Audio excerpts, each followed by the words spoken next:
주일교회 오래간만에 오니까 먼저 옛날 생각이 납니다. 여러분 한번 여쭤볼게요. 1981년도에 교회 나오셨던 분, 1981년도. 그때 태어나지도 않았나? 제가 그때 신학교를 다니면서 주일교회에서 중등부를 가르쳤어. 1년 동안. 그 알았어요? 몰랐어요? 우리 김동수 목사님도 모르고 있더라고.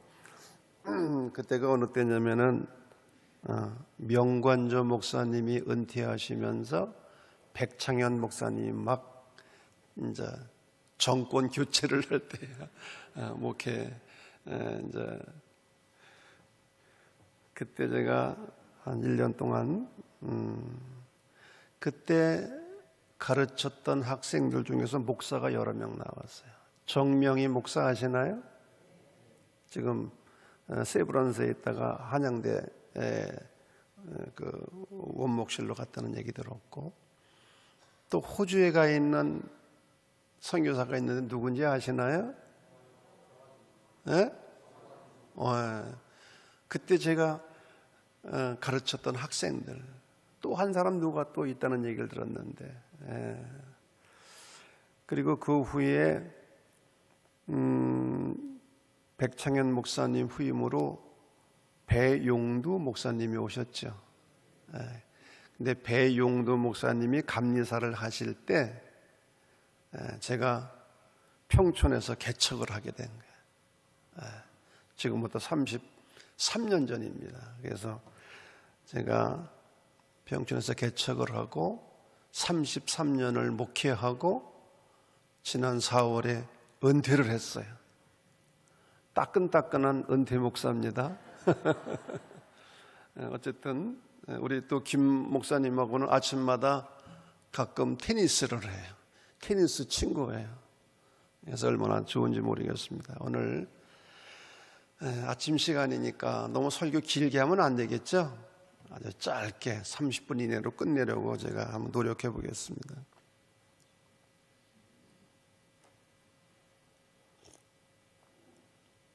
오늘 자녀들을 위한 기도의 시간이라는 얘기를 들었는데, 그래서 두 가지 큰 틀에서 제가 말씀을 드리길 원해요. 하나는 신앙적인 측면에서 뭐가 중요한가, 우리 자녀들에게. 또 하나는 교육학적인 측면에서 정말 무엇이 중요한가. 제 인생 경험을 통해서 또 말씀을 통해서 두 가지만 제가 강조를 드리려고 합니다. 먼저 로버트 포겔이라고 하는 시카고 대학의 경제학 교수였던 분이 있습니다. 한 10여 년 전에 돌아가셨는데 이분은 노벨 경제학상까지 받은 분이에요. 근데 이분이 이런 얘기를 했어요. 과학과 기술의 발전으로 인해서 장수와 풍요의 시대가 되었다. 그렇잖아요. 얼마나 우리의 삶이 풍요로워졌습니까? 얼마나들 오래 삽니까? 100세 시대라고 하는 그런 말이 나오지 않았어요? 그런데 풍요와 장수의 시대가 되어가고 있지만 그 이면에, 반면에는 영적 공허가 자리를 잡고 있다. 영적 공허. 삶의 의미와 목적을 상실하는 데서 오는 영적 공허. 현대인의 가슴 속에는 영적 공허가 자리를 잡고 있는데, 문제는 우리의 아이들, 어린이와 청소년들의 가슴 속에도 이 영적 공허가 있다는 거예요. 그리고 그 이유는 삶의 의미와 목적을 알지 못하는 데서 온다는 거예요.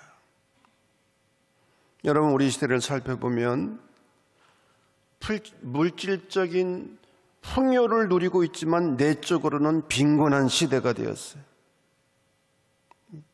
우울증 환자가 늘어나고 있고, 자살률이 급증하고, 여러분, 하루에 자살하는 비율이 42명이라고 그러네요. OECD 국가 중에서 우리가 1위에 1위. 매일매일 42명이 평균적으로 자살을 하고 있고, 청소년 자살률은 세계 2위입니다. OECD 국가 중에서. 이것은 무엇을 말하느냐? 그만큼 어렵고 힘들다는 거예요.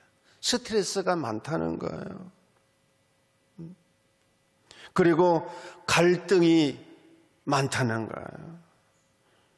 요즘 우리가 국가적으로 경험하고 있지 않습니까? 정치적인 갈등 속에서 결국 이런 일들이 벌어졌어. 나라가 엉망이 되었어. 하루아침에 대한민국의 국격이 땅바닥에 떨어지는 그런 일이 벌어졌어요. 오늘날 우리의 어린이 청소년들을 가리켜 방랑자라고 말합니다. 방랑자다. 왜 방랑자냐?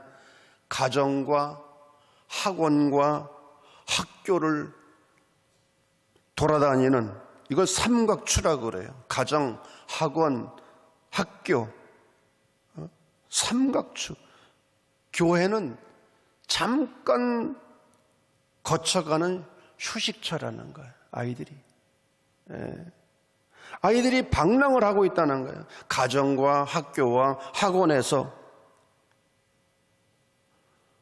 어른들도 문제지만 어린이 청소년들의 마음속에 자리 잡고 있는 이 영적 공허, 삶의 의미와 목적을 상실하고 왜 공부를 해야 되는지, 인생을 어떻게 살아야 되는지, 무엇을 위해 살아야 되는지 그것을 알지 못하는,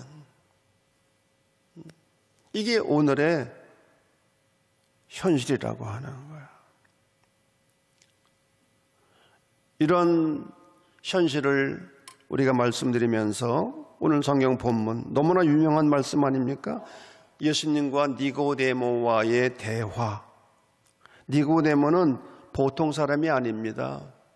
그는 특별한 사람입니다. 부자였고 바리새인이었고, 바리새인이 누구냐? 유대교의 율법을 목숨 걸고 지키는 사람이 바리새인이에요. 또 오늘날로 말하면 국회의원입니다. 지식, 학벌, 돈, 명예, 권력을 다 가진 사람이에요. 한마디로 말하면 출세하고 성공한 사람이에요. 그런데 예수님께서는 이러한 니고데모를 향하여 네가 하나님 나라에 들어가려면 그것 가지고 안 된다. 거듭나지 않으면 하나님 나라에 들어갈 수 없다. 물과 성령으로 거듭나지 아니하면 절대로 하나님 나라에 들어갈 수 없다는 거예요. 여기서 거듭난다는 말이 중요합니다. 아노된, 이 말은 크게 세 가지 의미가 있어요. 어게인, 다시. 근본적으로 철저하게 위로부터, 하나님으로부터 다시 나지 않으면 절대로 하나님 나라에 들어갈 수 없다는 거예요. 이쪽 만안군은 모르겠는데 저쪽 평촌에는 그런 프랭카드가 걸려 있더라고요. 철저한 책임으로 거듭나겠습니다. 어느 당이라고 말은 안 하겠어요. 철저한 책임으로 거듭나겠다. 그래서 내가 저 사람이 거듭난다는 말이 뭔지를 알고나 썼나, 내가 그런 의문이 들어요. 조금 바꾸는 게 아니에요. 완전히 100% 근본적으로 철저하게 위에서부터, 하나님께로부터 다시 나지 않으면 안 된다는 거예요. 그 방법은 물과 성령으로. 여러분, 제가 말씀드린 것처럼 40여 년 동안 감리교 목사로 은퇴를 하고 지금 생활하고 있는데, 은퇴를 하고 나니까 또 나름대로 좋더라고. 좋은 게 많아. 뭐가 좋냐고 그래서 제가 그런 얘기를 했어요. 첫째, 하고 싶은 일만 한다. 둘째, 만나고 싶은 사람만 만난다. 셋째, 잠도 실컷 잔다. 잠도 실컷 자고 아주 바쁘게 좀 더 보내고 있어요. 여러분이 제가 누군지 잘 모르실 것 같은데 우리 한영희 장로님은 아시지 제가 누군지? 예? 여러분이 볼 때 제가 괜찮은 사람 같아요? 괜찮은 사람 같아요? 예? 경계원의 13대 감독도 하고 제가 목회하면서 박사학위를 했기 때문에 대학원에서 겸임교수를 둘을 하고 있어요. 감리교신학대학하고 실천신학대학원대학교에서 그래서 매주 화요일은 학교에 가서 학생들을 가르치는 그런 일도 하고 있습니다. 여러분, 제가 오늘 제 자랑을 하려고 하는 것이 아니라 저는 환경적으로 보면은 여기까지 도저히 올 수 없는 사람이었어요. 정말 하나님의 은혜가 아니었으면 여기까지 올 수 없는 사람이었어요. 제 고향이 안산입니다. 경기도 안산. 시골에 왔어요. 저는 중학교를 졸업하고 고등학교를 못 갔어요. 공부를 못해서 못 간 건 아니에요. 네? 어떻게 환경이 그렇게 됐어요? 그래서 저는 중학교를 졸업하고 죽도록 농사를 지었어요. 옛날에 시골에서 전기가 들어오지 않을 때 전부 노동으로 했잖아요. 인간의 지게질을 하고. 여러분, 자가품이 뭔지 아십니까? 자가품? 우리 앞에 있는 머리 하얘하신 어르신, 자가품이 뭔지 아세요? 자가품. 빨리 모르면 모르신다고 그래. 노동을 많이 하면 이게 뼈가 막 그냥 마비가 오고 이게 여러분 자가품 치면 나와요. 이게 의학적 용어이기도 해요. 하루에 10시간 이상 노동을 해보세요. 그렇게 모내기를 하고 벼베기를 할 때 이게 몸이 견뎌나나? 몸이. 예? 그 자가품이 진짜 이게 아파가지고 통증 때문에. 네? 저는 그렇게 노동을 해봤어. 죽도록. 그런데 그런 사람이 오늘 어떻게 여기까지 오게 되었나? 예? 그 비결이 있어요. 궁금해요? 아니, 별로 궁금하지 않은 것 같아요. 예? 여러분의 자녀들도 그렇게 되기를 바라는데 제가 부족하지만 그럼에도 불구하고 여기까지 오게 된 가장 핵심적인 비결이 하나 있어요. 궁금하지 않아요? 진짜 궁금해?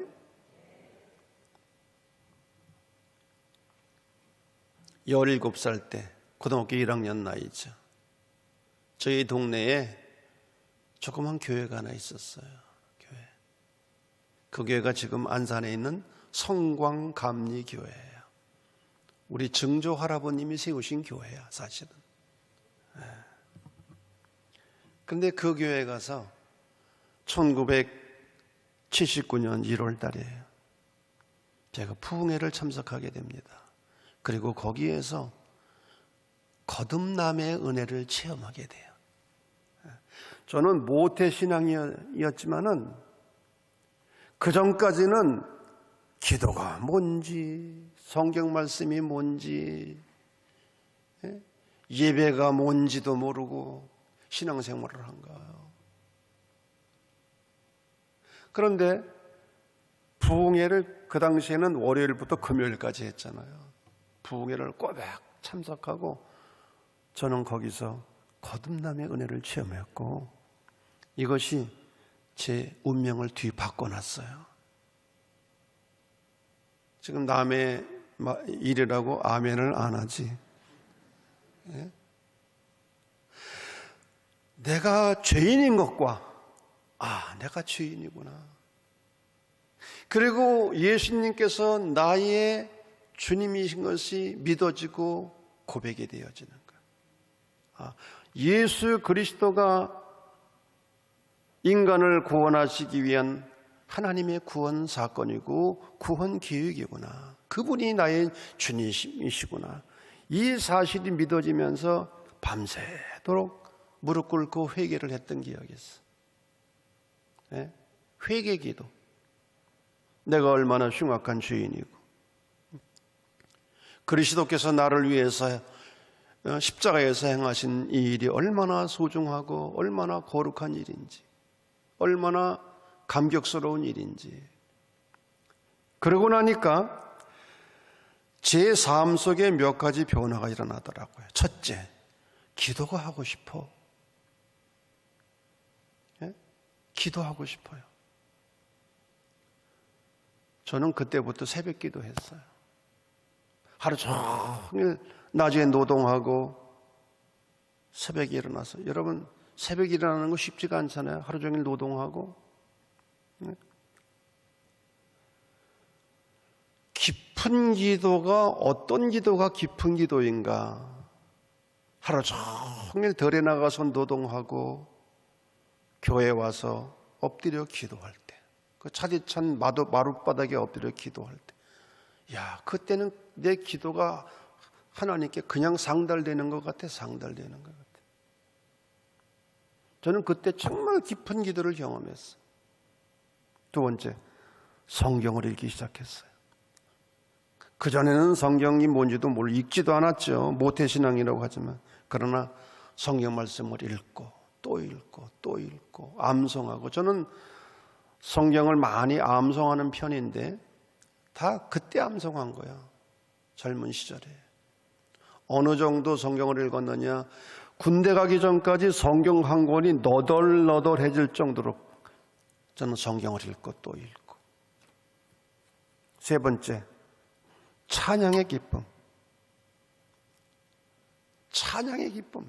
내 영혼이 은총 입어 중한 죄짐 벗고 보니 슬픔 많은 이 세상도 천국으로 화하도다.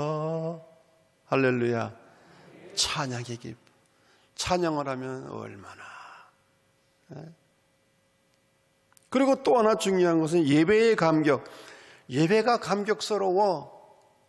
목사님의 설교와 관계없이, 목사님이 은혜로운 설교를 했든지 안 했든지 간에 그렇게 예배가 감격스러운 거야. 그리고 중요한 것은 주님을 위해서 헌신하고 싶어. 봉사하고 싶어. 그래서 제가 그때 저도 모르게 드렸던 기도가 뭔지 알아요? 하나님, 다시 저에게 공부할 수 있는 기회를 주시면 저는 신학교 가겠습니다. 그런 기도를 드렸던 거예요. 그리고 꿈이 생기고 내 가치관과 인생관이 바뀌어지고.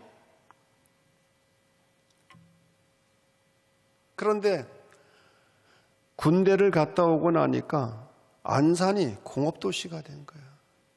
제가 갖고 놓은 농장도 다 헐값에 다 그냥 강제로 수용이 돼가지고 고향을 떠나야 되는 거예요. 군대 갔다 오니까 그런 일이 벌어진 거예요. 그래서 하나님께 또 기도하는 거예요. 하나님, 어떻게 하면 좋겠습니까? 다시 농사를 짓기 위해서 시골로 내려가야 됩니까? 그때 하나님께서 저에게 어떤 마음을 주시냐면은, 야, 너 옛날 거듭남의 은혜를 체험하고 나서 기도한 게 있지 않냐? 공부할 수 있는 기회를 주시면 신학교 가겠다고 하지 않았느냐? 근데 하나님, 저는 고등학교 졸업장이었습니다. 신학교 들어가려면 고등학교를 나와야 되는데 어느 날 신문을 펼치는데 글자가 확 눈에 들어왔어요. 뭐냐? 검정고시. 아, 그래, 검정고시가 있구나. 그래서 저는요, 지금 날짜도 정확하게 기억을 해. 8년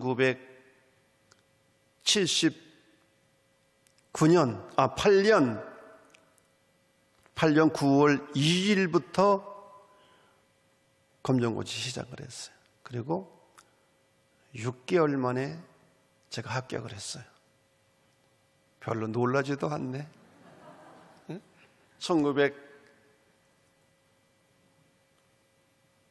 1999년이죠. 아니, 79년 4월 달에 합격을 하고, 그리고 예비고사를 준비하고 1980년도에 제가 감리교 신학대학에 당당하게 입학을 했어.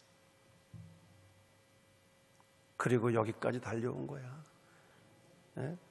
신학교를 졸업하고 시골에 가서 3년 반 목회를 하고, 서울에 있는 교회에서 부목사로 3년 반 또 목회를 하고, 그리고 뭣도 모르고 33년 전에 평촌을 막 개발할 때 여기서 개척을 하게 된 거야. 여러분, 오늘 제가 간단한 저의 간증을 말씀드렸는데, 나의 인생과 운명을 뒤바꿔놓은 사건, 삶의 원동력이 되게 한 사건, 오늘의 나가 되게 한 사건이 뭐냐? 이 거듭남의 은혜예요. 거듭남의 은혜. 오늘날 우리 자녀들에게 정말 필요한 게 뭐냐? 거듭남의 은혜인 줄로 믿습니다. 우리 아이들로 하여금 거듭남의 은혜를 경험하도록 하세요.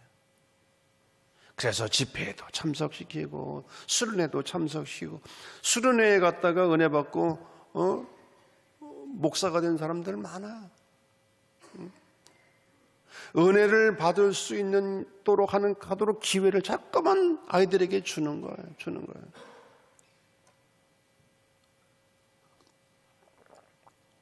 우리의 자녀들에게 하나님께서 거듭남의 은혜를 부어주시기를 간절히 소망합니다. 그러면요, 가슴속에 꿈과 비전이 생기고요, 공부하지 말라고 그래도 공부하게 돼요. 저는 한평생 살아오면서 부모로부터 얘 공부 좀 해라 소리를 한 번도 못 들어봤어. 우리 김동수 목사님 들어봤어? 공부 좀 해라 소리 들어봤어? 부모님한테? 야, 공부 좀 해라, 이렇게 살아라, 저렇게 살아라, 신학교 가라. 한 번도 나는 우리 부모님으로부터 들어보지 못했어. 그런 소리는 들어봤어. 얘 돈 좀 벌어 와라. 그러나 은혜를 받고 거듭남의 은혜를 체험하고 꿈과 비전이 생기고, 내가 인생을 무엇을 위해서 어떻게 살아야 될지를 확실히 아니까 내 갈 길이 다 보이는 거야. 그래서 공부해야 될 때는 진짜, 여러분, 제가 검정고시 할 때 하루에 10시간 이상 책상 앞에 앉아가지고 공부했어. 진짜 미친 듯이 공부했어. 그렇게 공부해도 피곤한 줄을 몰랐어. 왜? 이 속에서 의욕이 그냥 팡팡.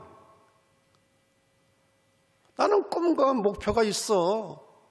나는 감리교 신학대학을 내가 들어가.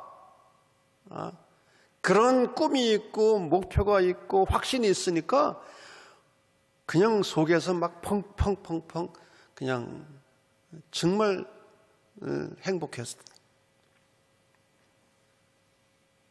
자, 한 가지 주제 말씀드렸어요. 또 하나, 제가 18살 때였어요. 18살 때 은혜를 받고 새벽기도도 하고 정말 주일학교 아이들도 가르치고, 어느 날 목사님께서 저를 부르시더니, 홍 선생, 내가 갑자기 출타를 하게 됐는데 수요일 저녁에, 돌아오는 수요일 저녁에 설교를 하게나, 그러시는 거예요. 몇 살짜리? 18이면 고등학교 몇 학년 나이야? 2학년 나이잖아. 그러면서 성경 본문은 창세기 12장 1절부터 아브라함의 그 부르심에 관한 이야기 아닙니까? 메모를 해주시면서 이런 내용으로 설교를 했으면 좋겠다. 수요일 날 어디를 가시는데 월요일 날 저를 부르시고 그런 얘기를 하죠. 그때 우리 교회는 장로님들도 계셨고 뭐 역사가 지금 100년이 훨씬 넘었으니까 중직들도 많이 있었거든요. 근데 아니 18살짜리 보고 설교를 하라는 거야, 수요일 날. 그래서 저는 평생 처음으로, 물론 그 주일학교에서 아이들한테는 설교를 많이 했죠. 근데 어른들 앞에서는 처음으로 두렵고 떨리는 마음으로 제가 설교를 했어요. 은혜를 받았는지 안 받았는지 몰라, 제가 안 물어봐가지고. 그게 지금 50년이 넘은 사건이야. 50년이 넘은. 그런데 몇 년 동안 목사님으로부터 들었던 설교는 별로 기억이 남지 않아. 응? 그런데 내가 했던 설교는 지금도 생생하게 기억이 나. 지금부터 50년 전 어른들 앞에서 18살짜리가 두렵고 떨리는 마음으로 했던 그 설교, 성경 본문뿐만 아니라 설교 내용까지도 지금도 생생하게 기억이 난다니까? 왜 그럴까요? 내가 했던 설교니까. 인생 처음으로 어른들 앞에서 내가 했던 설교니까 두렵고 떨리는 마음으로 설교를 준비하고 두근거리는 마음으로 설교를 했던 그 내용이 지금도 생생하게. 나중에서야 제가 기독교 교육을 공부하고 또 요즘 어린이 청소년교회 살리기 운동을 전개하고 있거든요. 제 스승이 은중간 박사님이신데 1년 전에 돌아가셨어요. 그분이 한평생 기독교 교육을 가르치신 분 아닙니까?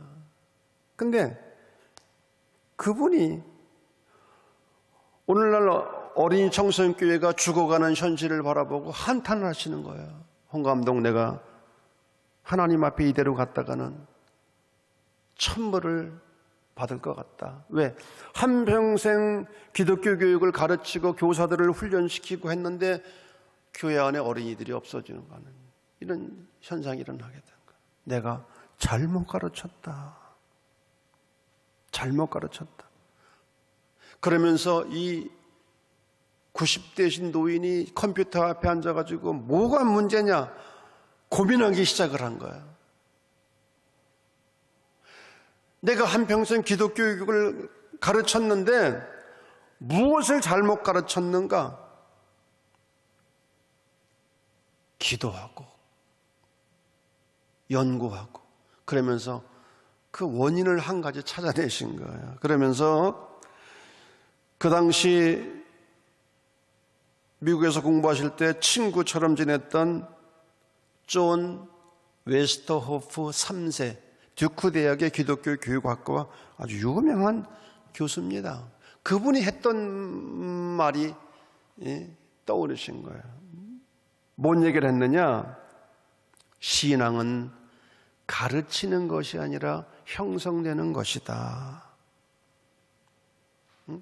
신앙은 가르치는 것이 아니라 형성되는 건데, 그래서 분위기가 중요하고 이것을 교육학적으로는 교육 생태 환경이 굉장히 중요하다는 거예요. 그리고 학교식으로 일방적으로 가르치는 것 가지고 안 된다는 거예요. 그런데 그 당시 미국 교회가 학교처럼 아이들에게 신앙을 가르치려고만 한다는 거예요. 앞으로 교회가 문제가 생길 거다. 청소년들이 교회를 떠날 거다. 그분이 1960년도 초에 이런 얘기를 했는데 그게 현실로 다가온 거예요. 여러분, 오늘날 교육의 문제점이 뭐냐? 학교식의 교육, 신앙교육에 있어서 스승과 선생과 학생의 관계 속에서 일방적으로 신앙을 가르치려고만 하는 거? 학교식으로 교회 학교를 운영하는 거? 이거 안 된다는 거예요. 이거는 유명한 교육학자가 하는 얘기예요. 웨스터호프 교수뿐만 아니라 우리 은중관 박사님도. 그러면서 하는 얘기가 뭐냐? 스스로 본인이 삶의 주체가 되게 하고 교육의 주체가 되도록 해라, 이 말이에요. 학교식으로 가르쳐서는 절대 안 된다는 거예요. 가만히 제 인생을 뒤돌아보니까 저는 거듭남의 은혜를 체험하고 나서 내 스스로 내 인생의 주체가 되었어. 부모에 의해서 끌려다니는, 부모의 강요에 의해서 살아가는 인생이 아니라 내가 스스로 공부해야 되겠구나, 신학교 가야 되겠구나. 여러분, 저는 중학교 다닐 때도 공부를 잘했어요. 어느 정도 공부를 했느냐? 그때 제가 인천에서 학교를 다녔는데 우리 한 학년이 한 500명 됐어요. 그때 학생들이 많았어. 한 7개 반 정도. 제가 전교에서 5등 밖에 나가본 적이 없어. 별로 놀라지도 않네. 500명 중에서 1% 안에 들어서 그렇게. 어떻게 그렇게 됐느냐? 저는 제 스스로 그날 공부를 했으면 복습을 했어. 복습. 그 안산에서 인천까지 기차 통학을 했는데 하루에 기차가 3번밖에 없어. 그러니까 수업이 끝나면, 학교 수업이 끝나면 2시 반인데 6시까지 기차 시간을 기다리려면 갈 곳이 한 곳밖에 없어. 갈 곳이 어디냐? 도서관에 가는 거야, 도서관. 그래서 그날 공부한 거 다 정리하고 중요한 거 다 해놓고, 그리고 또 그 다음날 공부할 예습, 영어 같은 거 영어 단어 미리 다 외워놓고 해석해놓고, 그러니까 예습과 복습을 제 스스로 철저히 한 거야. 그러니까 시험을 잘 볼 수밖에. 그것을 오늘날로 말하면 뭐 자기 주도 학습이라나 그러더라고. 저는 거듭남의 은혜를 체험하고 제 인생의 주체가 되어서 제 스스로, 누구의 강요에 의해서가 아니라 제 인생뿐만 아니라 제 신앙생활도 마찬가지고. 여러분, 오늘 저는 2가지를 강조합니다. 거듭남의 은혜, 할렐루야. 우리 아이들에게 이 거듭남의 은혜를 경험할 수 있도록, 그리고 자기 인생의 주체가 되도록. 여러분, 우리 교회에서는요, 어린이 교회 예배를 드리잖아요. 아이들이 다 해. 오늘 기도한 사람이 젊던데 누구야? 어디 있어? 기도 누가 했지? 기도. 거기는 몇 학년이야? 청년?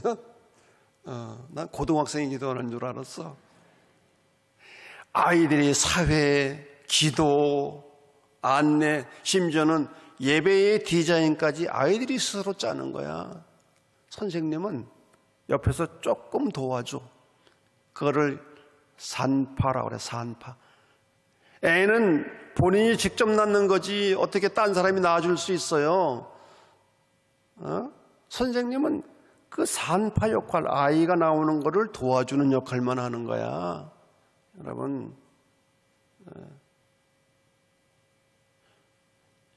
어린이들뿐만이 아니야. 어른들도 마찬가지. 목사님이 이래라 저래라 해서 여러분 새벽기도 나오고 신앙생활 합니까? 교회 봉사하고 헌신합니까? 내가 스스로 주체가 되어서 하나님 앞에 봉사하고 헌신하고,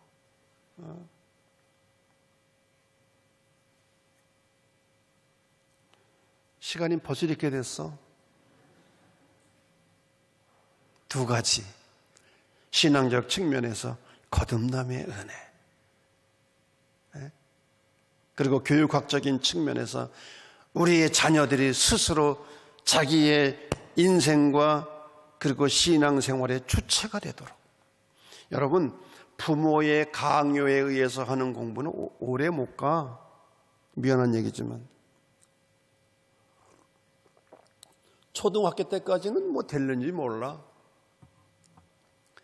제가 시골에 있다가 인천 도시에 가서 학교를 들어갔더니 아이들이 말입니다, 중학교 1학년 영어책을 다 떼고 들어왔더라고. 나는 알파벳밖에 배우지 못했는데 이미 다 1학년 영어책을 다 떼고 들어온 거야. 근데 그거 오래 못 가더라고. 제가 3개월 안에 다 따라잡았어. 왜? 나는 자기 주도 학습을 했으니까 내가 알아서 주체적으로. 여러분, 이런 은혜가 우리의 자녀들, 우리의 미래 아닙니까? 함께 하시기를 주의 이름으로 간절히 축원합니다. 여러분, 그것을 위해서 기도하세요.